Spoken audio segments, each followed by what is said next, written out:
لکردستان آرام لهولێرە پایتەخت لە دوماهیکە هەفتەیە جارێکا دیسپێجە هەوا باش بیتن هێڤیا تەندروستیەکە گەلێک باش بۆ هەوا دخوازم و هێڤیا هەفتەیەکە پڕی بەرەکەت بۆ هەوا دخوازم شاکار سپێداتە باش بیتن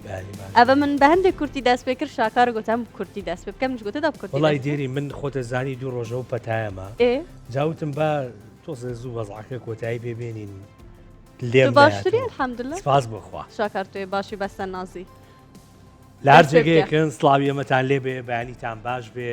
ڕۆژەکەتان پڕخێر و بەرەکەت بێ سبەینێ ڕۆژی هەینیە و چێژ لە پشوەکانتان وەربگرن لە ماڵەوە چکە جەوەکەی باراناویە ئەمڕۆ لەگەڵ دێرین باز لە دوو تەوەری گرنگەکەین یەکەم تەوەرمان گرنگی پاراستنی زمانی کوردی دەبێت دێرین تۆش تەوەری دووەم باس بکە بۆ بینەرەکە بە چاوان شاکار تەوەری دووەمیشمان زیانەکانی چاویلکەی ساختە دەبێت لەگەڵمان ببێنن تا کۆتایی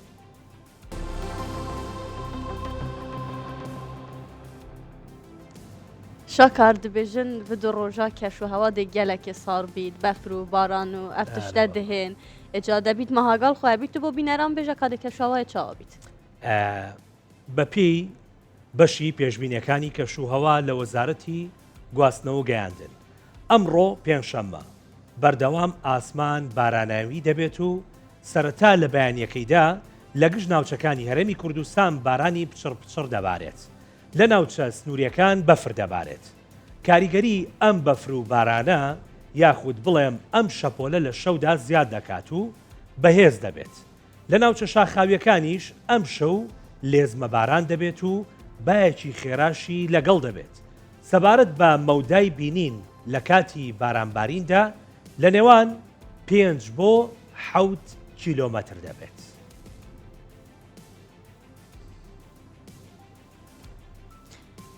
بەلێ بینەران بجا شاکار ئەمداوە لە بینەراتکەین هاش تەندروستیا خۆ هەبیت و بە تایبەتی شوفێرانژیت بە تایبەتی لەوان ڕۆژادا چونکی ئەس باوەرم جادەژی دەهێنا بەستین دەبێت وان هاش سەلامەتیا خۆ هەبیتن شاکار ئەس دەبێ هەواڵێ ڤەخینم بەسەش بێژم نەبدلێوانە ئەوێت ببێت چنە ژیانە هاوسەرگیریەدا دام بزانی چیە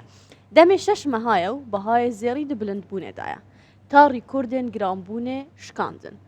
دناوا بازارên هەرێمێدا یەک کاریگەری کرێ تایبەت ji bo wan gencên prosa hevjîniyê pêk bînin zêrîngirek jî dibêjî di nihaca ne diyar e bahayê zêrî bigehîte çi astekî یەکشمەرجên سەرەکیە ji bo pêkanîna hevjîniyê necatit gel malbata xwe hatiye zêrê gulser rêkeftine ji bo mehra xwe bikirê giraniya nerxî bûye sedem gozavan nekaribe bi dilê xwe zêran bo bîkê bikirê و لە جێهێ 25 مسقالان نەها 15 مسقالان دەکرن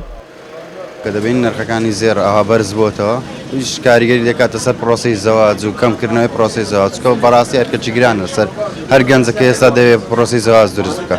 یعنی گەنجێک دەوێت زەواج بکە لەوانەیە بەدڵی خۆی نەتوانێت ئێستا بێتە بازاڕ و بەدڵی خۆی ئەو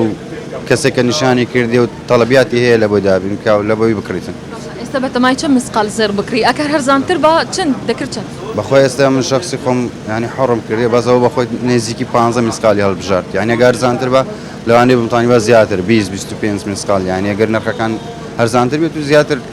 دەکڕین دەوی بلندبوونە بەهای زێر لێ بازاراوی هەر گەرمە چەند دلار ئەرزان بە خەلک دەکڕن و ئەگەر گران بە دفرۆشن لێ کاریگەری لوان گەنجان کریە یان دخوازن هەڤژینیە پێک بینن ولگۆری بازرگانێک دیار دکە بەهای 1 کیلۆ زێر بەراورد بساڵە بوری زێتری 10,000 دۆلاران گران بووە بەڕاستی پرۆسەی هاوسەر زۆر کەم بووە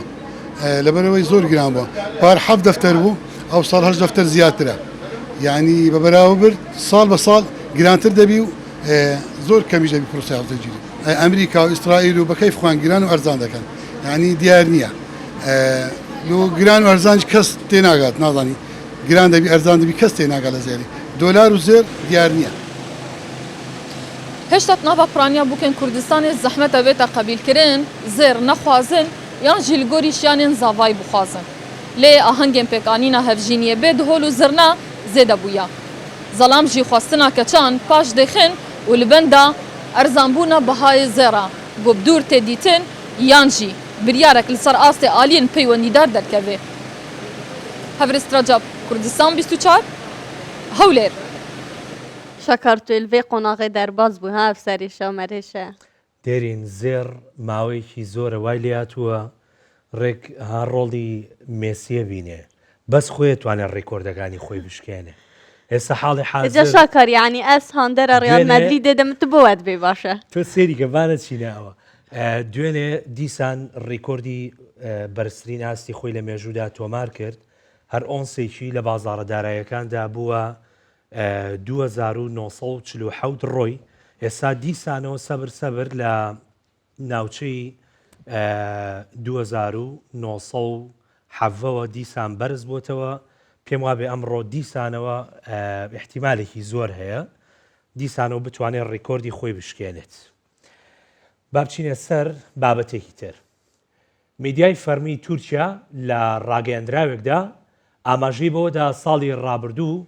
زیاتر لە 300 زنجیرە درامای تورکیان بە کەناڵە تەلەڤیزیۆنەکانی نزیکەی 200 وڵات فرۆشتووە و داهاتیان نزیکەی 500 ملیۆن دۆلار بووە. میدیای فەرمی تورکیا ئاماژەی بەوەش کردووە لە ڕێگەی تەلەڤیزیۆن و پلاتفۆرمە دیجیتاڵەکانەوە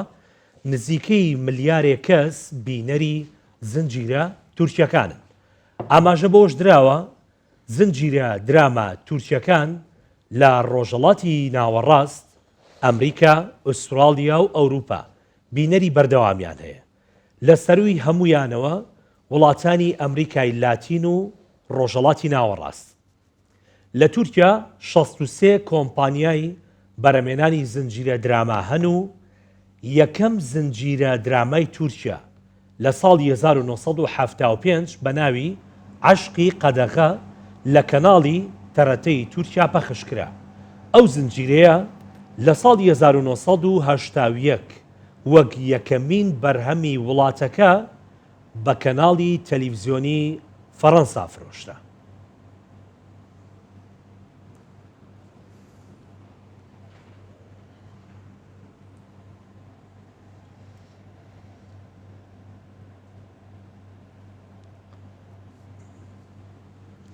بەلێ شاکاروەکی ئەم دزانین سبای ڕۆژە جیهانیان زمانێدا کە مە پێویست زانی و ئەڤڕۆ ئەم گرنگەکە تایبەت بڤی تەواری بدەین و گرنگی و پاراستنا زمانی بڤێ مەبەستێژی مەمێوانداریە دکتۆر ئازاد عەزیز سلێمان بەڕێوەبەری خوێندنا باڵا و کاروبارên زانستی لە سەرۆکاتە زانکۆیا سەلاحەدین و پسپۆر لە بوارەی زمانی کوردی کردیا. دکتۆر تو گەلێک بخێر هاتی. زۆر سپاس دکتۆر بەڵام هەندێک ڕادەست پێ بکەین ئەف ڕۆژە لە چ ڕاهات ئەگەر چیرۆکایە بۆمە بەحسکەی. بەڵێ ڕۆژی جیهانی زمانی دایک بۆنەیەکە کە وڵاتە یەکگرتوەکان نەتەوە یەکگرتوەکان ببورن یونسکۆ بە تایبەتی دیاری کردێ لە بۆ زمان پارێزی لە بۆ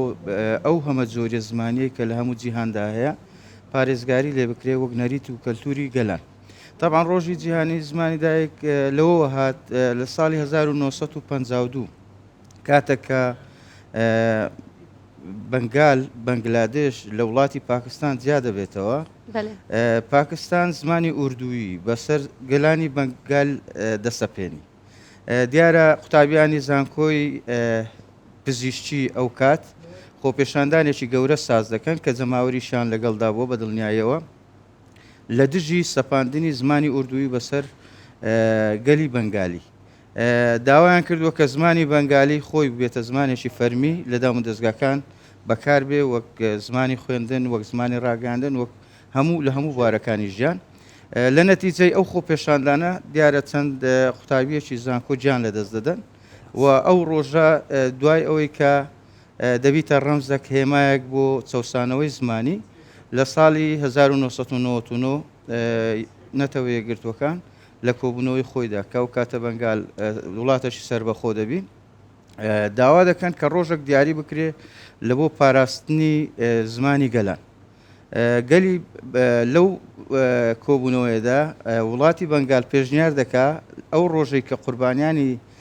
قوتابیانی زانکۆی بەنگالی تێدا بوونە قوربانی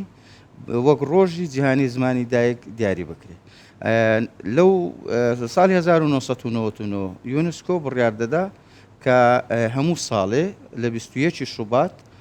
ڕۆژی جیهانی زمانی دایک ببێتە ڕەمزێک بۆ زمان پارێزی و هەمە جۆری زمانی لە هەموو جیهان. باش دکتۆر ئەوە ئازانین کە سبەینە ڕۆژی ڕۆژی جیهانی زمانی دایکە بەڵێ. ئێمە بە تۆزە بابەتەکە بینەوە سەر کوردستانی بەڵێ. خۆمان بە تایبەتی زمانی کوردی بەڵێ. کە زمانی دایکمانە تا بەڵێ. چەندێک گرنگێمە پارێزگاری و لەو زمانە بکەین بیپارێزین. بەڵێ. طبعا زمان لە ئێستادا ڕەهەندی جیاجای هەیە ئەگەر جاران تەنها ئامرازێک بووە بۆ پەیوەندی ئێستا زمان شوناسە ناسنامەیە بۆ نەتەوەکان یعنی بەشەکە لە ناسنامەی هەر نەتەوەیەک کە ئاخاوتن و گزارشتی پێ دەکەم. ئێستا زمان بۆتە هۆی ئەوەی کە تەنانەت تێکەڵاوی سیاست بێ ئێستا لە دەستوری هەموو وڵاتان چۆن ئاڵا دیاری دەکرێت ئاین دیاری دەکرێت زمانی ژێک لەو بابەتانەیە کە لە ناو دەستوری گەلان لە وڵاتان وەکو مادەی یاسایی لە بۆ دیاری دەکرێت بۆ ئەوەی لە دام و دەستگاکان و فەرمانگەکان و کامە زمان شیاوە بۆ بەکارهێنا. زمانی کوردیش طبعا بە درێژایی مێژووی دروستبوونی دەوڵەتی عێراق بە بەردەوام لەژێر هەڕەشە و فشار و هەڕەشەی وڵاتانی جیاجیا بووە. ئەگەر وڵاتان با بڵێن زمانەکانیان لەلایەن یەک گەلەوە چەوسا بێتەوە گەلی کورد با بڵێن زمانەکەی لەلایەن چەندین زمانی جیاجیا بۆ نمونە هەڕەشەی زمانی فارسی لەسرە هەڕەشەی زمانی تورکی لەسرە هەڕەشەی زمانی عەرەبی لەسرە بۆی ئەگەر بۆ گەلان جارێک گرنگبی یادکردنەوەی ڕۆژی جیهانی زمانی دایک بۆ زمانی کوردی دەیان جار و سەدان جار گرنگەکە و ڕۆژە بەرز ڕابگری بۆ ئەوەی هەمیشە زمانی کوردی لە گەشە سندن و پەرەسەندن بی. زمانی کوردی ئێستا لە پێگەیەکی باشدایە خۆشبەختانە لەبەر ئەوەی سەدان کەناڵی جیاجیای ڕاگەیاندنی هەمە چەشن زمانی نووسین زمانی بینرا و بیسترا و لە هەموو کەناڵە جۆرا و جۆرەکان پێگەی خۆی هەیە و لە ناو یاسا و دەستوری وڵاتیشدا لەسەر ئاستی عێراق زمانی کوردی زمانەشیدان پێدانراوە لە سەرتاسەری عێراقدا وەکو زمانەشی فەرمی مامەڵەی لەگەڵ دەکرێت و هەروەها لە هەرێمی کوردستانیش یاسای زمانە فەرمیەکانمان هەیە کە لە وێژدا زمانی کوردی دیسان لە پێگەیەکی باشدایە زمانی سەرچێ لە هەرێمی کوردستان بەو پێی هەرێمی کوردستان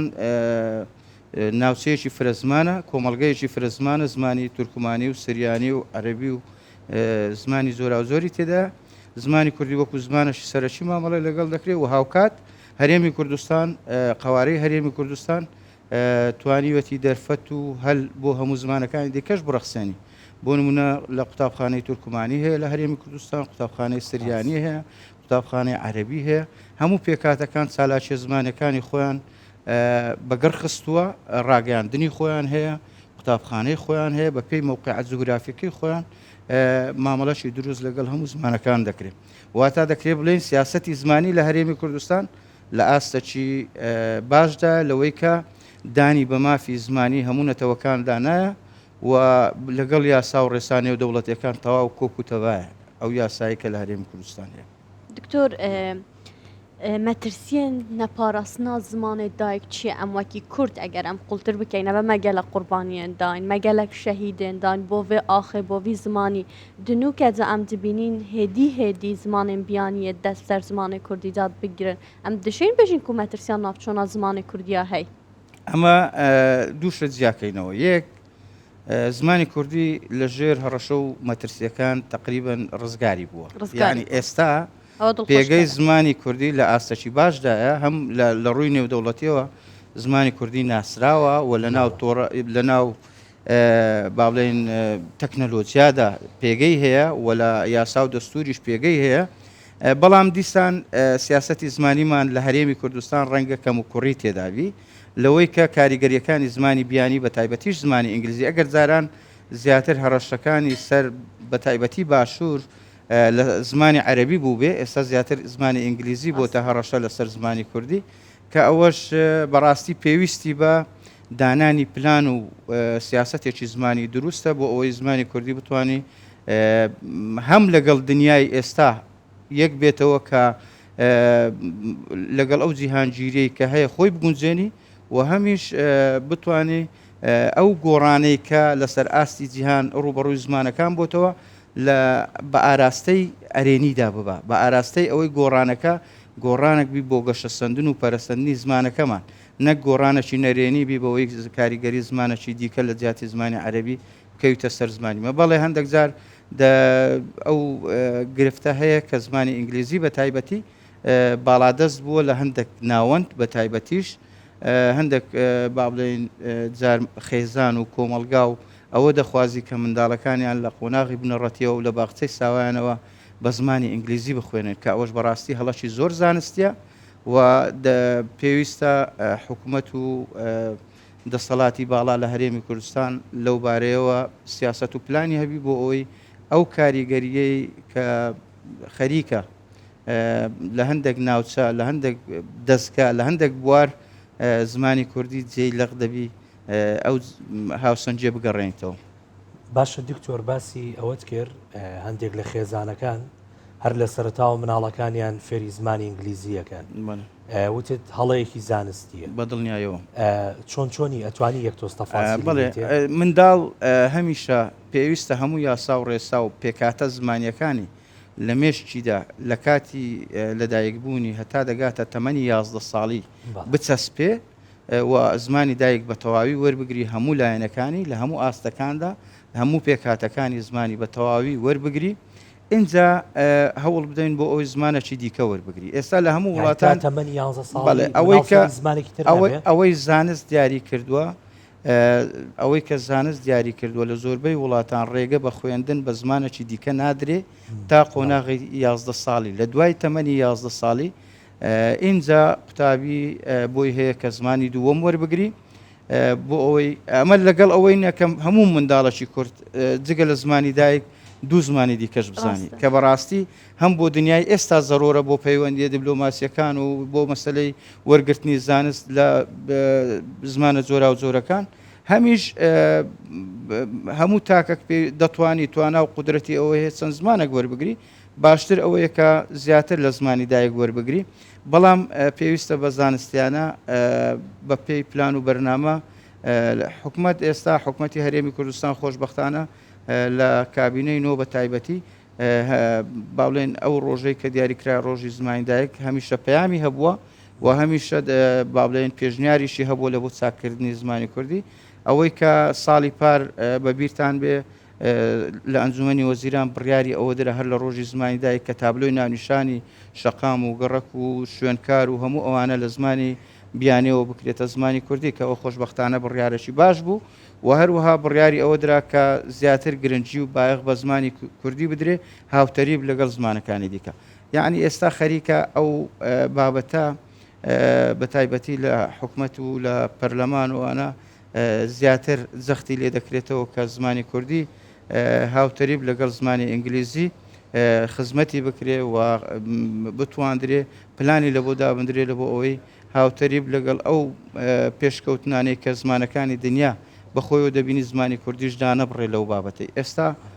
وەکو باسم کرد لە هەموو سێکتەرەکان لە هەموو لایەنەکان زمانی کوردی جێگەی خۆی کردوتەوە و ئێستا هیچ لایەنێک هیچ سەکتەرێک نییە کە زمانی کوردی لێی بێ بەشبی. ڕاگەیاندنە تەکنەلۆژیایە و زمانی خوێندنە زمانی دام و دەستگاکانە زمانی بازاڕە زمانی کۆمەلگایە لە هەموو شوێنەکان شوێنی خۆی هەیە. بەڵام دیسان دەڵێم کە پێویستی بە هەندێک چاکسازیە کە پێویستە حکوومەت بە تایبەتیش کە دەستگایەکی تایبەتی لە بۆ ئەو بابەتەی هەیە کە ئەکادیمیای کوردیە بتوانن کە هەندێک چاکسازی لە مەسەلەی بۆ نمونە یەکخستنی هەندێک مستەڵح لە ڕاگەیاندنەکان دەبینین بێ سەروبەریەکی زۆر هەیە هەر ڕاگەیاندنە و خەریکە یعنی هەر ڕاگەیاندنە و ستایلەشی تایبەت بەخۆی هەبی پێویستە لە زمانی نووسین یەک ستایلی تایبەتمان هەبی بۆ هەموو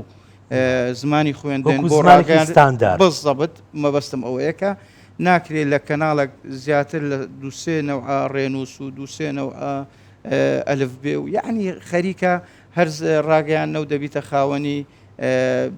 ستایلەکی تایبەت بەخۆی کە ئەو بەڕاستی هەڵەشی زانستیە دیسان دەبی پلانمان هەبی بۆ هەموو سێکتەرەکان لە بۆ ئەوی زمان لەبەرەوەی زمان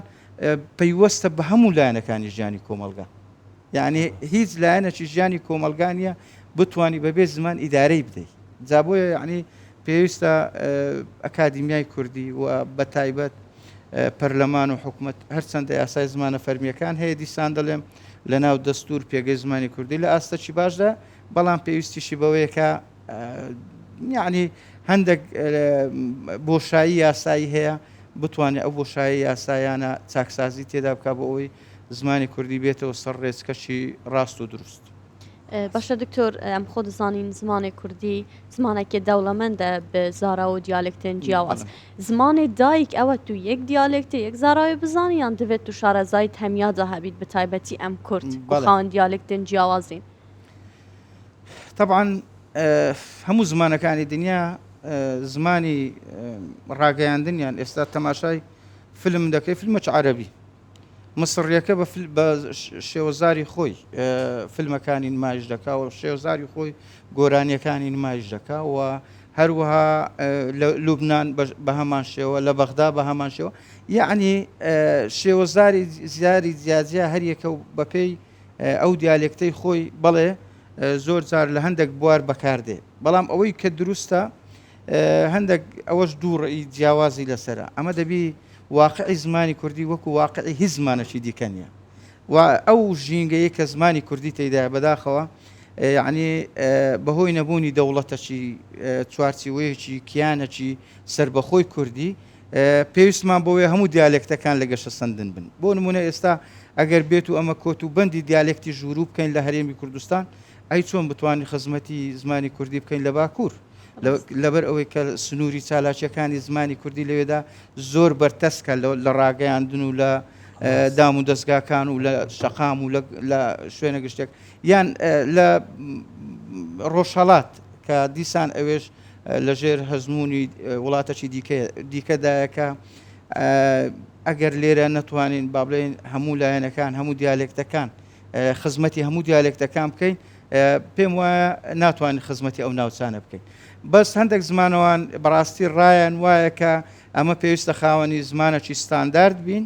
یەک دیالێت لە دام و دەستگاکان بەکاربێ یەک دیالێک لە زمانی خوێندن بەکاربێ لە سەرتاسەری و یەک دیالێک لە ڕاگەیاندن بەکاربێ کە ئەوە ڕەنگە بۆ هەندێک زمان دروستە بەڵێ ئێستا بۆ زمانی هەندێک زمان کە خاوەنی کیان و دەوڵەتی خۆیانن و هەموو پێکاتەنەتەوە یەکە لە سنووری یەک دەوڵەتدایە بڵێ ڕەنگە بۆ ئەوان گونجاوبی زمانی ستانداردیان هەبی زمانی نووسینیان یەکگرتوبی ئێستا ئەمە بڕیاری ئەوە بدەین ئەگەر بە بڕیارەشی سیاسیش بڵێن تەنها ئەلفوبەی عەرەبی بەکاربێ ئەی چی لە کوردانی باکوور بکەین کە هیچ توانا و قودرەتی خوێندنەوەی ئەلفوبەی عەرەبیان نێ ئەگەر بڕیاری ئەوە بدەین کە تەنیا زاری ناوەڕاست زاری فەرمیبی لە سەرتاسەری هەرێمی کوردستان و لە ڕاگەیاندن چۆن بتوانین خزمەتی کوردانی باکوور و ڕۆژئاوا بکەین لە ڕێگای ڕاگەیاندنەکانی خۆمان ئەو پەیامانەی کە هەمانە بیگەێنین بەڕای من هەرچەندە ڕەنگە هەندێک زمانەوان لێم زویر بن ئەمن لەگەڵ ئەوم کە هەموو دیالکتەکان لە خزمەتی هەموو دیالکتەکان بکرێت و هەموو دیالکتەکان بەیەکەوە خزمەتیان بکرێت و هەمان کات بتوانین دیالکتەکان لە یەک نزیک بکەینەوە بۆ ئەوی دوازار بە شێوەی خۆرسک زمانەکی ستانداردمان بۆ دروستبی هەوڵ بدەین نزیکایەتی دروستکەین لەگەڵ هەموو دیالکتەکان لە ڕێگای پرۆگرامەکانی خوێندن لە ڕێگای ڕاگەیاندنەکان لێک نزیکێک بۆ هەموو دیالکتەکان دروستکەین بۆ ئەوەی نەک بە بڕیاری سیاسی بە شێوەی خۆرسک هەموو دیالکتەکان لە یەک نزیک هەنێ دیالکتی ژێ تۆزە زەحمەتە سازاکی هەورامی ینی بۆ کەسێ ئێستا بۆ منە بۆ من فێربوونی لەوانەیە بڕێک ناڕەحەت بێ یان بۆ کەسێکی تر ئەو دیالکتانەی دیکەش دەکرێت لە ڕێگای پرۆگرامەکانی خوێندنەوە ئەمە ئیزافە بکرێت نە ئیزافەکردن ئێستا زۆر جار بە هەڵە با بڵێن دقەک تێکستە گیان بە تێکەڵاوی دیالکتی زاری ژوور و ناوەڕاست و هەمویان تێکەڵ دەکرێت سەر لە قوتابی دەشێوێت بەڵام دەکرێت لە پرۆگرامی خوێندن بۆ نمونە واتای پەیوانمان هەیە واتای وشە و پەیڤەکانمان هەیە ساڵانە قوتابی ئەو تێکستە کە دەخوێنیتەوە ئەو وشانەی کە هەن لە پاڵیدا چەند زاراوەکی دیکەی زاری زازاکی زاری لوڕی زاری هەورامی لە واتای پەیڤەکان لە پاڵیدا لەگەڵ زاری ناوەڕاست بنووسرێ بۆ ئەوی ئەگەر قوتابیەک لە زاری ناوەڕاست بتوانێت لە ساڵێکی خوێندن 50 وشەی زازاکی فێربی 100 وشەی لوڕی فێربی 200 وشەی زاری ژوور و فێربی ئەوە خۆی لە خۆیدا هەم وا دەکا دیالکتەکان لێک نزیک بنەوە وا دەکا هەموو تاکەکی کورد هەموو دیالکتەکان شارەزابی ئێستا بەداخەوە دابڕانەشی زۆر هەیە لەوەی هەرچەندە بۆ زاری ژوور و ئێستا لەگەڵ زاری ناوەڕاست لێک نزیکێک هەیە لەوەی کە ڕۆژانە لە ڕاگەیاندنەکان لە کەناڵەکان بە هەردوو دیالێکت با بڵێن ئاشناین دەبینین لێک تێگەیشتنەکە باشترە. ئەمە نمونەشی زۆر زندیتان بۆ بژێرمەوە لەسەرەوەی زۆر جار برادران دەجێڕنەوە لە عسکەری کە دوو کورد بەیەکەوە بووینە، یەکیان زاری ژوور و ئەویتکە زاری ناوەڕاست بووە بە عەرەبی قسەیان کردووە لە ساڵانی 1970کان. با بڵێن ئەو برادرانەی لێ بووینە گوتیان کاکە ئێوە هەردووکتان کوردن بۆ بە عەرەبی قسە دەکەن. لێک تێگەیشتن زۆر کەمتر بووە. ئێستا خۆشبەختانە لێک تێگەیشتن بەهۆی ڕاگەیاندنەکان کە زاری ژوور و زاری ناوەڕاست بێکەوە بەکاردێن، هەمومان هەواڵەکان بە زاری ژوور و دەبیستین و هیچ کێشەی تێگەیشتن بەنێ. بە زاری ناوەڕاست لە دهۆکەوە هەواڵەکان دەبیستن هیچ کێشەیان نییە. کەواتە ئەوە فاکتەر بووە، هۆکار بووە لە بۆ ئەوەی دیالێکتەکان زیاتر لێک نزیک بنەوە بەرەبەرە ڕەنگە دوجار بە شێوەی خۆرسک ئەو گەشە سەن و پەرەسەندنە بەردەوام بێ ئەگەر خاوەنی دەوڵەتەکی کیانەکی سەر بەخۆ بەدڵنیایەوە باشتر دەمانتوانی سەرەدەری لەگەڵ ئەو بابەتە بکەین. هاموشە و هاتوچۆی کوردانی باکوور و ڕۆژئاوا بۆ ئێرە ئاسان بواە، لە ڕۆژهەڵات بۆ ئێرە ئاسان باە بەبێ پاسەپۆرت و بەبێ هیچ شتێک وایە بەدڵنیاییەوە ئاسان کاریەکە باشتر دەبوو. هەموو کورد بەیەکەوە لێک نزیک بوونەوە زیاتر تێکەڵاوی زیاتر دەبوو و زمانەکەشمان بە ئاقارەکی باشتردا دەڕۆشت. بجا دکتۆر سەراخونێتە چەندە گرینگە مامۆستایان زانکۆیە هەردوو دیالێکتا بزانن؟ نەک مامۆستای زانکۆ هەموو تاکەچی کورد گرینگە هەموو دیالێکتەکان تا ڕادەیەک ئاشنابی. یەک لە پێوەرەکانی هەژمارکردنی دوو دیالێکت بۆ زارێک بنەمای لێک تێگەیشتنە. لێک تێگەیشتن ئەگەر دوو دیالێکت تاکەکانیان دوو دیالێکتی سەر بە یەک خێزان تاکەکانیان لە یەکتر تێنەگەیشتن مەترسی ئەوەی هەیە ئەوەیان بدەنە پاڵکەوانە دوو زمانی جیاواز کە هەندێک جار ئەو هەڕەشەیە لەسەر زمانی کوردی هەیە بەهۆی سیاسیەوە. بۆ نمونە هەندێک لە لوڕەکانی ئەو دیو دەڵێن ئەمە فارسی، هەندێک جار هەورامیەکان دەڵێن ئەمە زمانش سەر بخۆین. یعنی ئەو لێک نزیک بوونەوە و با بڵێن بەیەکەوە بوونە ڕەنگە لە خزمەتی ئەوەدابی کەش هەموو دیالێکتەکانی زمانی کوردی لە ژێر چەتری یەک زماندا کۆ ببنەوە کە ئەویش زمانی کوردیە شوناسی هەموو کوردەکە لە باکوور و باشوور و ڕۆژهەڵات و ڕۆژاوە هەموو کورد شوناسی زمانی کوردیە. هەمومان لە ژێر چەتری زمانی کوردی کۆبوونەوە و زمانی کوردی ناسنامەی هەمومانە هەمومان دەبی شانازی پێ بکەین. زۆر کات دەبینیت دوو هاوڕێ پێکەوەن هەردووکیان کوردن هیچ کات نبینی نابیستی بە زمانی کوردی قسە بکەن. تا چۆنێک کاریگەری خراپیە لەسەر خۆیان چواردەوەر بۆ پاراستنی زمانی کوردی؟ مەبەستت زمانی بیانی بەکاردێنن؟ بەڵە ئەوە یەک لە کارە ساتەکانی کۆمەلگای کوردیە. ئەوەی کە باسم کرد پێشتریش بەتاخەوە هەندێک جار وەستن نمونونەکەەوە هەفتاکان بۆ قەینا بەس ئێستا بۆ ئێستا نابێ وانە نابێ وابێ ئەوە مەترسیە. یعنی هەرچەندە زۆر کەم ئەو دیاردەیە زیاتر هەندێک جار بۆ خۆهڵکێشانە، هەندێک جار مەسەلەن بۆ ئەوی بەرامبەرەکانی دیکەیان وا هەست بکەن کە ئاستەی ڕۆژ توانین بڵێن بۆ پۆزلیانە بزەبت ئەوەیە کە هەندێک جار بۆ خۆ دەرخستن بۆ ئەوەی بڵێن کەسێکی ڕۆشنبیرە کەسێکی توانایکی زانستی باشی هەیە هەندێک وشە و کەلیماتی ئینگلیزی دەخیتە ناو زمانی یان بۆ ئەوەی وانی شانی خەڵک بدا کە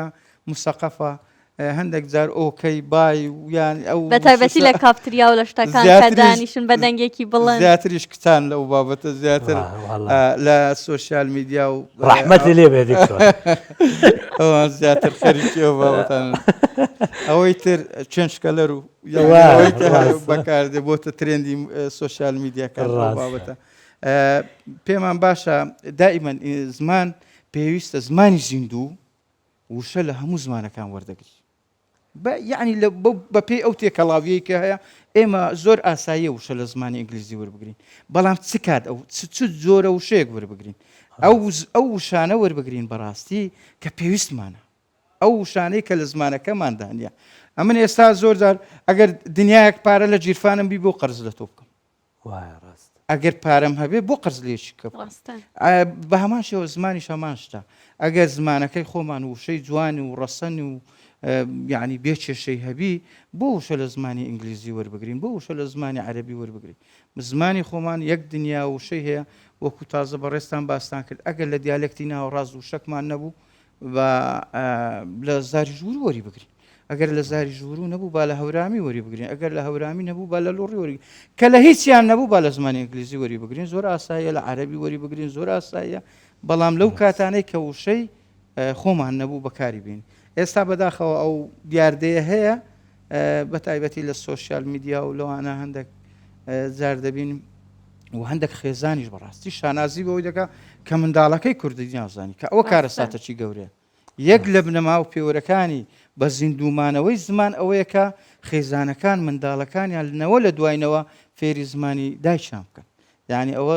یەک لە مەرجە ئەساسیەکانی مانەوەی هەر زمانەچە کە بەڕاستی ئەو مەترسیە دەبی لەسەر زمانی کوردی بڕەوێتەوە ئەویش لە ڕێگای دانانی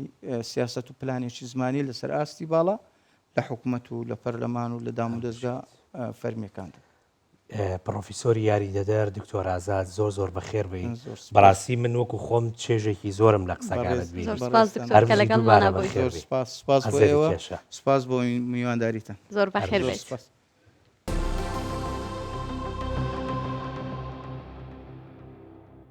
li gundê Derefte ku dikefte navçeya merîwana Rojhilata Kurdistanê. Çend salin bi hewlên roşnvaniyên wî gundî bûye cihê leglegan. Di dawî ev sala zivistanê da û destpêka biharê da leglege qesa gundî dikin. û çend mehan dimînin. Rûniştivanên wî gundî jî weke salên borî jî bo pêşwazîkirin li leglegan îsal fîstîvalek li dar xistiye.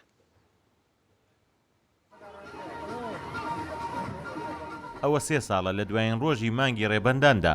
بەڕێکخستنی فێستیڤالێک پێشوازی لە گەڕانەوەی لەقلەقەکان دەکەن. لەقلەقەکانیانەوەی دکاکە هێلانوشیان بۆ دووسەکەن و لە ناو خەڵکە وەکو ماڵی لێ هاتووە لەقلەقەکان ئیتر خەڵکی پێشوازیان لێ کات وە ساڵاوە جژنێکیان بۆ ئەگرێت و لەم دەیانە گشتی جێکەوتووە ئەم شتانە بە خصوصیە لە هاوای دەرەت پێیان کارەیەکرێت.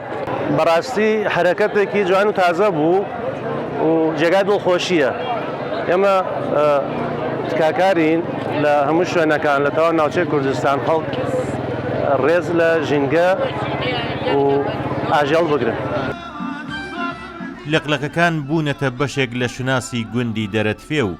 ئێستا لە ئاستی هەموو ئێراندا ئەم گوندە بە ناوی شاری لەقلەقەکان دەناسرێ.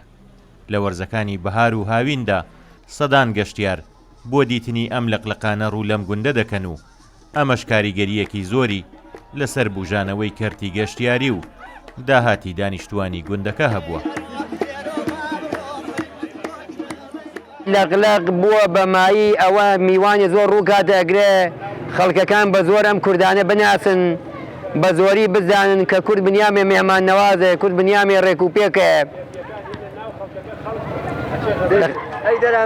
دەرامەدی سپاس بۆخوای گەورە دەرامەدی یەک بە 80 دەرامەدی فەرقی کردووە چ بۆ بەستنی خانەکان چ بۆ سوپەرمارکتەکان چ بۆ سویت و شتەکان سپاس بۆخوای گەورە دەرامەدی زۆر جوانە. لە سێهەم فێستیڤالی پێشوازی لە لەقلەقەکان جیا لە مۆسیقا و هەڵپەرچەی کوردی چەندین پارچە شێعر و وتاریش لەسەر پێویستی پاراستنی ژینگە و پەلەوەر و ئاژەڵەکان پێشکەش کران. بەم شێوەیەش گوندێکی بچووک لە نزیک دەریاچەی زرێباری مەریوان بووەتە قوتابخانەی ژینگە پارێزی و ژیان خۆشەویستی لە ئاستی هەموو ئێران و ڕۆژهەڵاتی کوردستاندا. کامیل بۆکانی، کوردستان 24.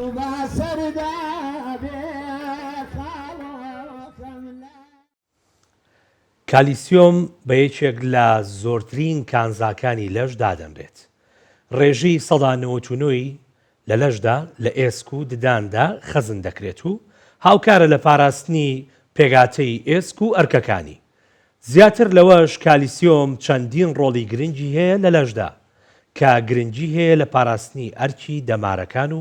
ماسوولکەکان و لولەکانی خوێن. اینجا ماڵپەڕی تاتای چاودێری تەندروستی 6 جۆر شەربەتی سروشتی بڵاو کردوێتەوە کە ئاستی مادەی کالیسیۆم لە جەستە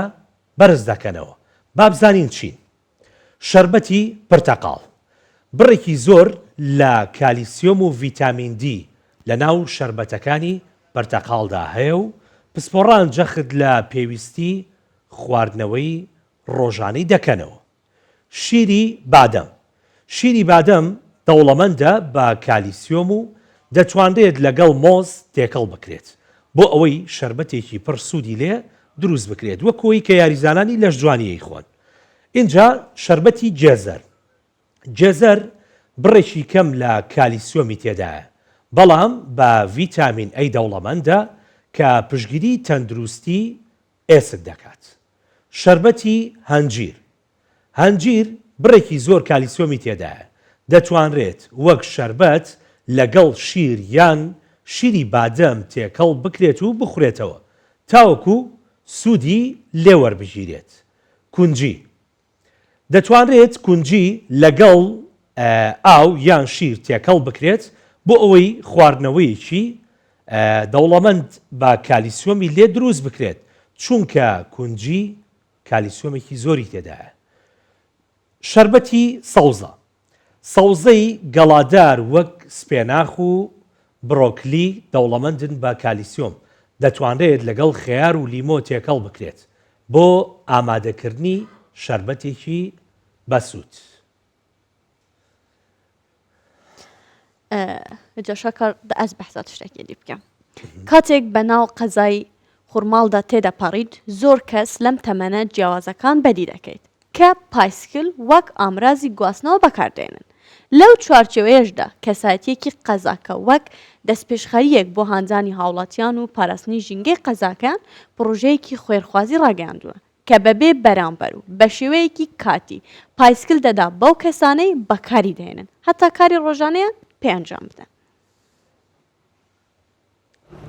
وێستگەهێکا پاسکیلانە لە سنتەرێ باژارێ خورمال لە سنوورێ پارێزگەها هەلەبجە. لە چارچۆفی پرۆژەیەکی خێرخوازی ji aliyê kesayetiyekê deverê hatiye vekirin û ji bo mawayekê demkî bê beramber paskîlan bolatiyan didetin ji bo bicihînana karên xwe yên rojane. لێرەدا وێزگەیەکمان داناوە کە بڕێک لە پاسکیلمان لێرە دانا و کارمەندێکی بەڕێز ڕۆژانە لێرەدا دەنیشێت پاسکیلەکان دەدا بە خەڵک لە بەرامبەرە بۆی کە پارێزراون پاسکیلەکان ئەبێتە موڵکی هەمووان لە بەرامبەرە شتێکی لێوەرەگیرە بۆ نمونە کارتێکی زانیاریە کارتێکی نیشتیمانیە لێوەرەگیرێت و دواتر بۆ ماوەیەک لە لای دەبێت ئیتر ئێمە بڕەکەمان کاتەکەمان دیاری نەکردووە لەوانێ سەعاتێک ئیشەکەی خۆی بۆ جێبەجێ بکات و دواتر بیگەڕێنێتەوە شوێنی خۆ. ji bilî xelkê xurmal salane li her 4 werzên salê jimareka zora geştyarên navarast û başûrê Iraqê serdana deverê dikin. Xwediyê projeyê wî wêzgehî daxwaz diketin welatî û di heman demda geştyar jî li cihê otomobîlan paskîlan karbînin. Sedemê vê daxwaziya xwe jî aşkira dike. پارێزگاری لە ژینگەی ناوچەکەمان بکەین کە ناوچەیەکی گەشتیاریە و وەکو بڵێ سیارێکی زۆر لە هاوینا بەتایبەت لێرەوە لەم ناوچەیەمەوە ئەڕۆنە سێرانەکانی زەڵم و ئاوێسەر و ئەوانە و ئەمانەیە خەڵکی خورماڵ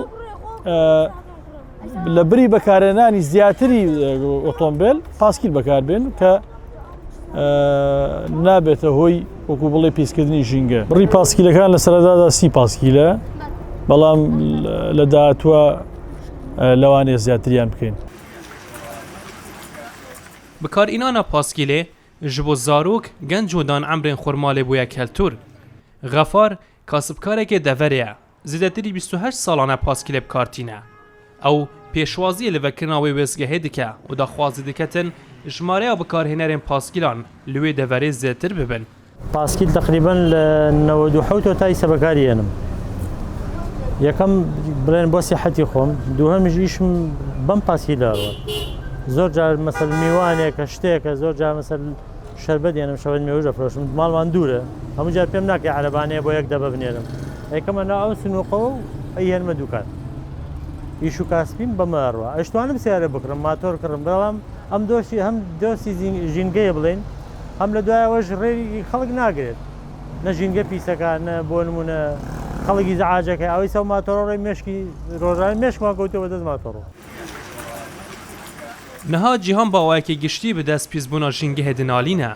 Gelek welat jî ji bo parastina jîngehê daxwaz ji welatiyan xwe dikin bi kêmî otomobîlê bikaribînin bo amran zêdiyên ve guhastinê مینا پایسکیلێ ji bo karobarên xwe yên rojane bikar bînin.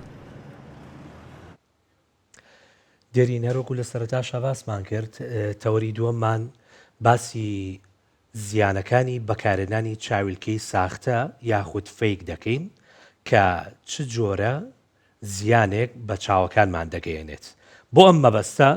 دکتۆر کاروان ئاکرەیی پسپۆڕ لە پشکنینی چاو و لێپرساوی بەشی چاو لە نەخۆشخانەی فێرکاری هەولێر لە لامان میوانە. دکتۆر زۆر بەخێربووی گەلێک خێراتی دکتۆر. باش سپاسان دەکەم دکتۆر کاتی جەوەکەی خۆش بوو ئەمڕۆ دڵی کەشەکە زۆر باش بوو زۆر بەدڵمە حەزم لێیتی بۆ چاویش زۆر باشە والله بێگومان چکەوە ئەوەی دروست دەکاتن شێداری دروست دەکات شێداریش بۆ چاو چاکە. بالەوە دەست پێ بکەین دکتۆر پرسیاری یەکەم ئایا چاویلکەی تۆبی پێم وابێ ئەوەی کە خۆ دێسە لە چاوتەیە جۆری ساختەی هەیە؟ بەنسبەت چاویلکەی توبی جۆری زۆرە ئەوانیش کە دەگەرێتەوە سەر کوالیتیانمان ئەگەر طبعاً لاوەکانەوە دەست پێ بکەین لە شتە هەرزانەکان طبعاً ئەوانی شتیان هەیە بەڵام کە گەر براندەکان کێشیان نییە ینی بێگومان لە هەموو شتەکان ئەو جۆرەشتانە هەیە ینی هەر لە هەموو بابەتێک سیرکەی شتی باشێ شتی مامناوەن تێ شتی خراپیش هەیە ئەوە شەراو هەیە بزڵبت ینی جۆری زۆرە. باشە دکتۆر بجا ئەز بادینیا تش بادینی جاوا من بدەم ئەڕۆ بەختی دیالێک تا کرد چاوێت تا ساغ بن. دکتۆر جیاوازیات ناوبەینا چاویلکەن توبیدا تا چەند هەیە مەسەلەن ئەگەر تو بۆ مەبێژی نمونێتوان ئەvە کیشت بۆ چ بکارتێتە پزیشکی هەردووک یەت پزیشکیانیشێت خۆر یەکەم جا بەحسیەت توبی بکەین وەکوێت چاوێ من بەێ ئەvە چەند جۆرێکێتە طبعاً نسبەت چاوکزی بەس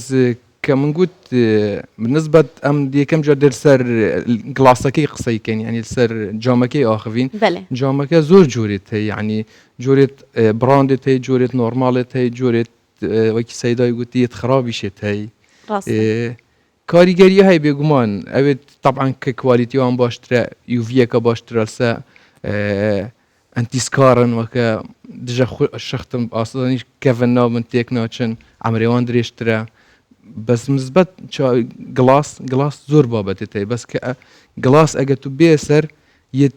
کە وەکالەت هەیە یعنی کە بریکارن ئەو شتێت گەلێکێت باشێت هەیە لێرە کە بریکار ئەبینی بۆ من لە بازار لە لای دەستگێڕەکان باڵێ ینی عینەکی تۆبیە دەرەجەکەیت پێڵێ ئەڵێ بە 6,000 بۆ نمونە هەیە بە 20,000 ئەچیتە براندەکانی ترەوە ئەڕواتە سەرەوە ئەو چییە ئەو جیاوازیە بەخۆی بەنسبەت بازار ئەمە بازاری کوردستان تەماشا دەکەین لە کوردستان بریکارمان نییە یعنی چونکە چاویلکە لە هەندێک وڵات بریکاریان هەیە کەسێک دەبتە بریکاری ئەو چاویلکەی بەس بۆ ئەو هەیە بینتە ژوورەوە و لەسەر بازار دابەشیکە بەڵام لە کوردستان کە بریکارمان نییە بازاری ئازادە من دەچم لە سین چاویلکە دەینم دەچم لە دەوڵەت تورکیا چاویلکە دەینم هاوڕێیەکی کەشم عینەن دەچی لە نفسی وڵات چاویلکە دەین اینجا جۆرەکان زۆرن کەسەنە مەسەلەن ئەوانی تر لە بازار کە لە لەسە بازار قسەی دەکەی هەر کەسانی بازارن دەچن چاویلکە دەینین هیچ پسپۆڕیەتیان نییە خەڵکیش خۆی ینی بە شێوە زیرەک بێ وایە دێن کە ینی بۆ نمونە بزانێ ینی بابەتی چاو بابەتێکی حساسە تۆ بێگومانێکی بەو جۆرە چاویلکەیەک بکڕی کێشەکە لێرەیە خەڵکێکە لە سشتی هەرزان دەگەڕێت چاویلکە کەمێک نرخی گرانەکە کوالیتی باش بیتن لێرە خەڵکەکە سەیری نرخ دەکات نرخەکەیان پێ گرینگە بجا ئەم دەشین ببین ئەوێت نرخێتوان کێم باشن یان خراپن بێگومان ئەوێت هەرزان نەت باشن نرخێتوان کێم من زیانێکل بەر چاوت گەینن بێگومان یعنی من تێستم لەسەر خۆم کردووە بە سۆڕانی بادینی تێکەلکەین ئاساییە یعنی بۆ خۆم لە چاوم کردیە بەڕاستی ینی لە ڕووی بینین لە ڕووی کلێری و لە ڕووی سافی زۆر جیاوازی زۆرە بەنسبەت ئێمە لەسەر گڵاسەکە ئێستا قسە دەکەین چکەمە لەسەر پزیشکی قسەی دەکەین و دوایە دەکەڕێنەوە سەر چارچێوەکەش واتە فرێمەکەش هەر کاریگەری هەیە بە تایبەت ئەو فرێمانەی مەسەلەن بورن ئەمەیان پلاستیکە ئەم پلاستیکە ئەوە چاویلکەکە ساختەوە نییە؟ بەڵێ ئەو پلاستیکە عندك جار مواد كونكي ريسايكل كرايتەوە چاوێلکێ بە چەند موادێکی کیمیاوی کاریگەری لەسەر پێست هەیە لەسەر کە تۆ لە چاوی دەکەی لەسەر کەپوت لەسەر گوێت ئەوان کاریگەریان هەیە بەڵام هەندێک مواد هەیە کە لە یەکەمەوە دروستکرا ڕاست بۆ چاوێلکە ئەوان زۆر باشترە ینی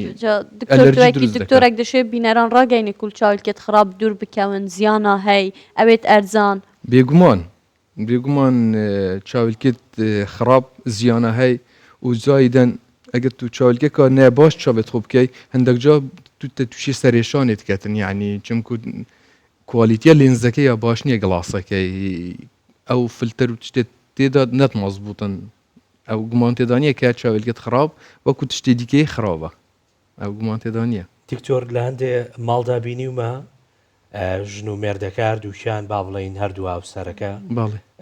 هەست بە کزی چاوەکەن بۆ بەکارهێنانی مۆبایل و شاشەکان بەڵام سێرەکەی باردووشیان یەک عینەکیانێ ئەوەش هەیە ئەوە حاڵەتێکی زۆرە ئەوە زۆرە دروستە بەکارهێنانی عینێکی بەخوای زۆر ناوەڵا ئەوانەی کە تەمەنیان لە 40 ساڵی ڕەتەدا شتێک هەیە پێ دەڵێن پرسباوی پیاواتە پیربوون تەمەن کەسەکە لە نزیک نایبینیتن لە نزیک نبینێت چیەکە دەبی هیچ ئەوەی نییە عنیەوەی لەگەر تەمەند دروست دەبیت کێشەیەوە ئیلە دەبی چاویلکە بەکاربینێت هەندێک جارەگە چاویان لە دوور زۆر باش بوو ئەو دەتوانیتن چاویلکەیەکی نزیک بەکاربینی مەسەلەن تەمەنێک کە تەمەنی 40 ساڵە پلاسیەکێکی بەکاردێنیتن ئەگە خێزانەکەشی 40 ساڵە کێشەی نەبی دەتوانی بەزام پشکنین باشترین شتە ینی تۆ بەلای کەم ئەوانی تەمەنیان دەگاتە 40 ساڵی ساڵێ جارێک پشکنینی چاو بکات و زەختی چاویش بگرێتن یعنی ئەوانی سەرەوەی 40 ساڵینە ئەرێوەڵە باشە دکتۆرە گەرم بەحسی چاویلکێن شەمسی بکەین بەێ دوبۆمە بەحسەوان بکەین چاویلکێت دژەخۆر بەێ چاویلکە دژەخۆریش عینەن وەکی من گوتی وەکیت پزیشکی جۆر زۆرێت هەی یەت ئەوێت کە بازار لەسەر لە مێز و شتدا دەندرێ ڕاستی هەمویان کە کوالیتیان باش نییە ئەوانیش چەند جۆرێکیان هەیە کە ئەوە دەست پێ دەکا UV پرۆتێکشن طبعاً باشترین شتە چکە تیشکی سەرەوەی وەنەوشەیی هەیە لە ناو هەموو شتەکان تیشکی سەرەوەی وەنەوشەیە هەیە لێرەش احتیمالە لەو لایتانش تیشکی سەرەوەی وەنەوشەیە لەو ئایپادە لەو هاندانەی دەستمان بەس ئەوی زۆر کاریگەرە تیشکی سەرەوەی وەنەوشەی خۆرە و ئەمەش بەنسبەتی خۆر لە کوردستان خۆر زۆرە ئەمەش بەشێکی لە ڕۆژهەڵاتی ناوەڕاست شانسیمە ئەوڕۆ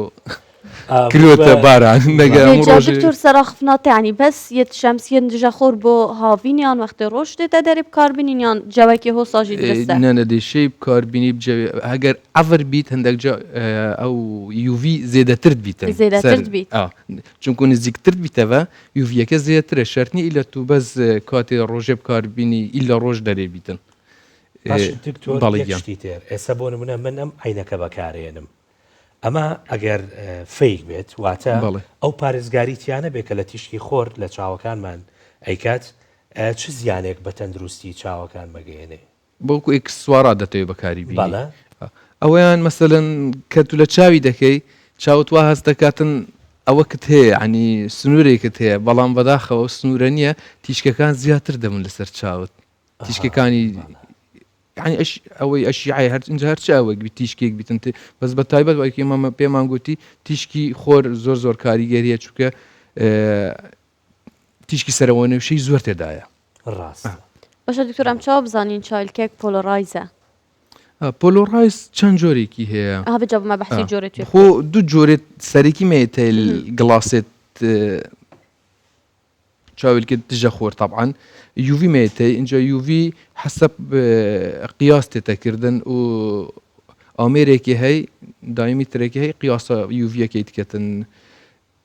UV 400 تا 420 ئەوە کە باشترین نەوعە چاویلکی مەسەلەت هەیە تنێ بەس پۆلۆرایزن پۆلۆرایز ئەگەمە بین تەرجەمە کەلیمە وەرگێڕانە پۆلۆرایز بکەین بیتە بعربی مەسەلەن التوضیح وازحکردنە پۆلۆرایز زیاتر بۆ شوفێرە بکاتێ کاتی ڕۆژ بیت یعنی ئەو بنسبەت پۆلۆرایز بەس UV ئێجا چاویلکێت هەیە هەم UV نە و هەم پۆلۆرایزن بەس UV بتنێ تایبەتە بۆ دژەخۆر باش دکتۆر زۆر بەخێر بی سپاس بۆ ئامادەبوونت سپاسان ڕێنماییەکانت خۆشحاڵ بن بەجا شەکارم دەتگەل میوانە خۆ دوماهیکێ بڕگە بابەتێن ئەڤڕۆێن بەیانی 24 ئینین ئەس لە دوماهیکێ دەبێژم ئەگەر زمانێ من بناغێ دەوڵەتاتە دەهەژینیتن یعنی دەوڵەتاتە یالسەر خاکا من هاتیە بنیاتنا بۆ کوردی دژین بۆ کوردی دمرین و بۆ کوردی لە قەبرێ خۆ ئەمجا بدەین هەر شاد و کامەران بن تا ڕۆژی شەممە خواتان لەگەڵ بێ.